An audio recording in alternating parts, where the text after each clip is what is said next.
These Xenos craft could be called fearsome, I suppose, but give me 1,000 Valkyries to fill the sky with fire, and we shall see what is left of these alien filth that is worth fearing. The Aeronautica Imperialis is a military branch of the Imperial Navy. Originally known as the Divisio Aeronautica during their service as part of the Imperial Army of the Great Crusade and Horus Heresy, these aerial aces conduct atmospheric warfare against foes both heretical and Xenos in nature, providing close air support for ground forces as well as transportation to Imperial Guard regiments. Though no longer part of the Exertus Imperialis, nor largely supporting Space Marine deployments, this division of the Navis Imperialis has regardless remained largely unchanged.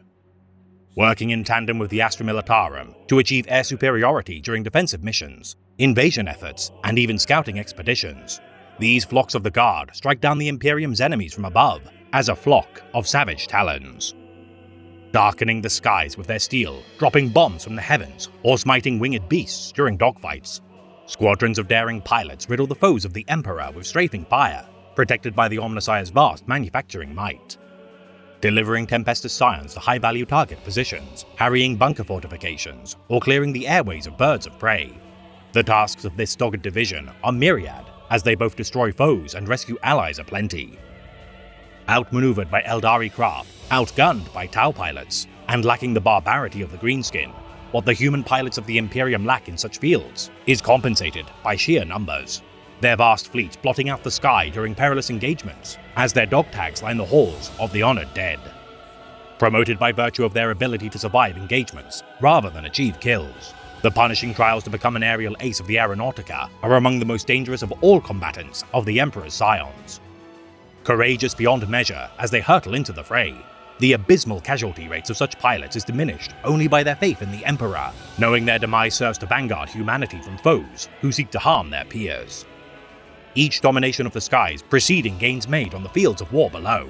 To achieve air superiority is to set in place the first crucial step to any campaign, and thus is a heavy burden for each pilot to bear. Such a goal fleeting due to the nature of the Aeronautica's lack of innovation in terms of technological means.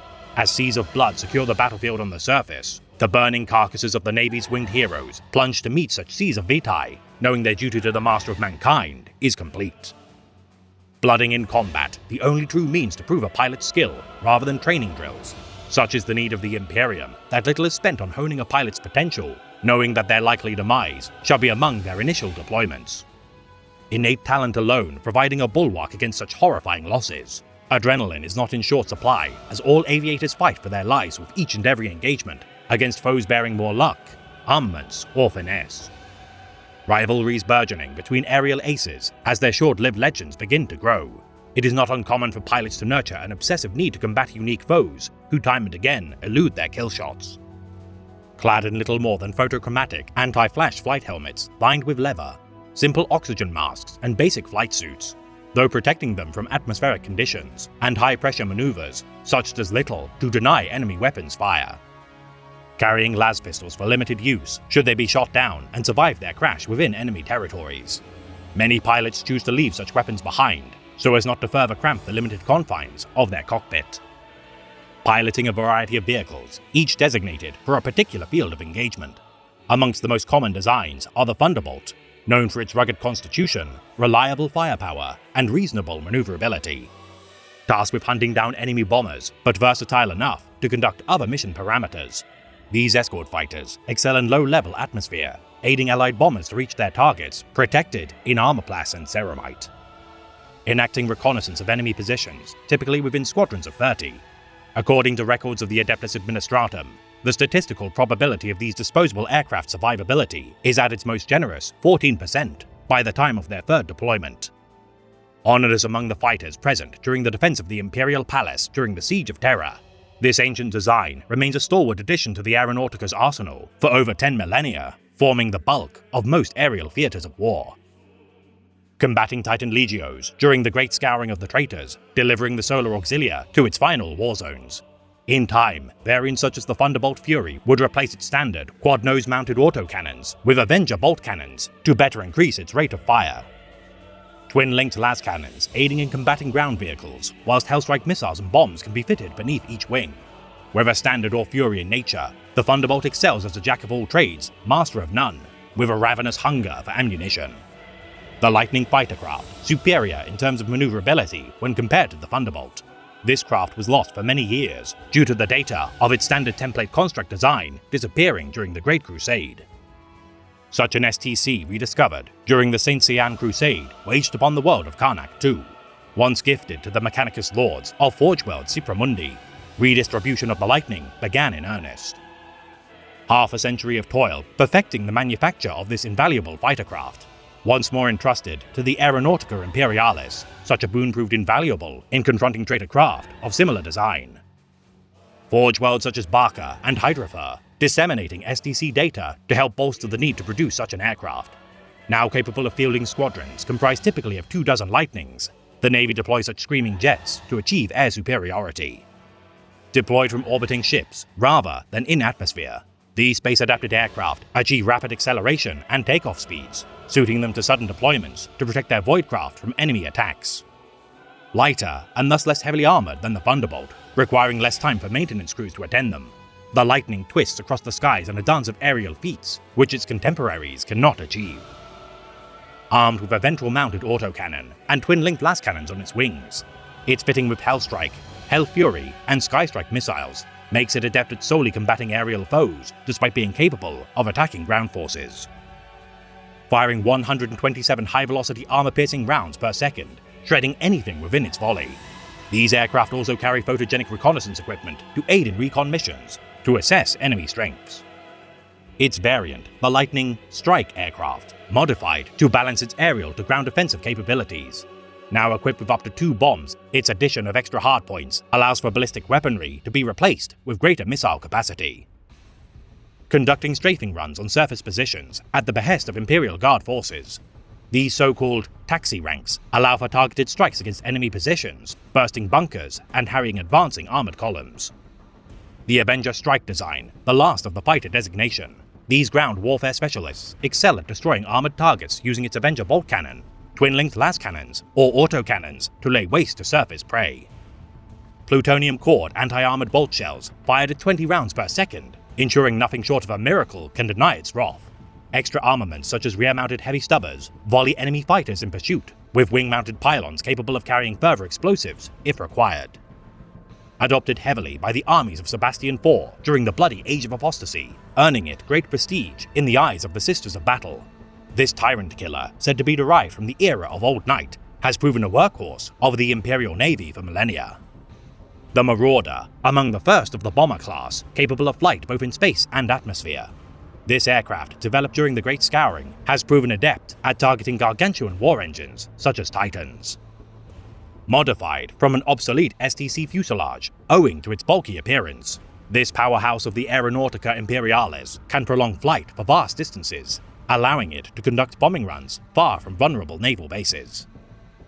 Its long-range flight, countered by its middling payload capacity, reducing its effectiveness as a strategic bomber. The Marauder excels at striking targets of opportunity, such as fuel dumps or convoys, before returning to rearm.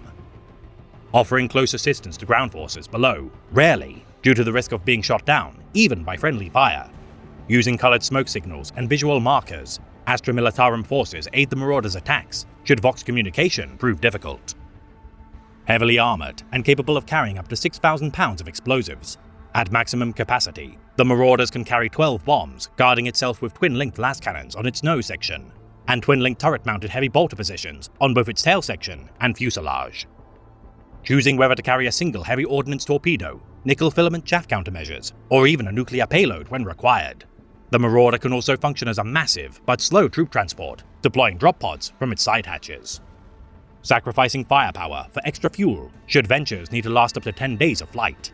Variants such as the Marauder Colossus can deploy a single Colossus bomb, weighing approximately 10,000 kilograms. The Marauder Destroyer, reducing its bomb payload to allow for more direct weaponry to be fitted. These low-atmosphere ground attackers were first developed during the Second War for Armageddon to counter the Orc hordes. Fitted originally for night operations wherein the Greenskins proved incapable of prolonged combat, the destroyer saw further action during the Third War for Armageddon, proving its pedigree as a brilliant innovation of the industrial world.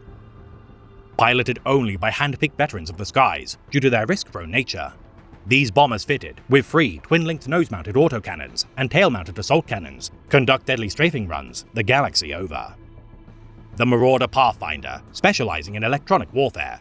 This support classification carries sensory probes, augers, and tracking systems, outfitted with multi-spectrum surveyors, Auspex banks, and Vox arrays. Operating at high altitude to better conduct reconnaissance operations, this spycraft scans the battlefield both prior and following each engagement in order to relay vital data to Astra Militarum Command. The Vigilant Marauder, likewise a recon model of such bombers, acting as a mobile command center. These vessels allow for instant surveillance of important battlefields and coordination of ground forces. The Night Stalker, being the last of sanctioned Marauder variants developed during the Sabbat Worlds Crusade. This bomber, stripped of near all of its armaments, replaces its nose-mounted weapons with an antennae, allowing its 2-man crew to fire a single modified volcano cannon to destroy the mightiest of enemy aircraft with a single shot.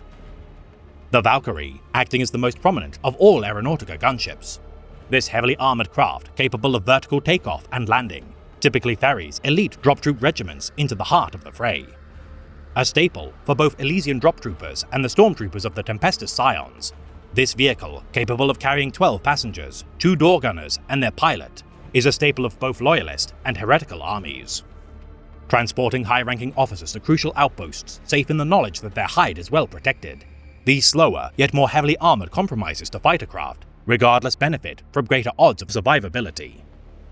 Outfitted with sensory equipment comparable to Space Marine armored vehicles, only the most advanced of Forge Worlds can construct these superior aircraft, and thus Valkyries are less expendable than formerly mentioned constructs.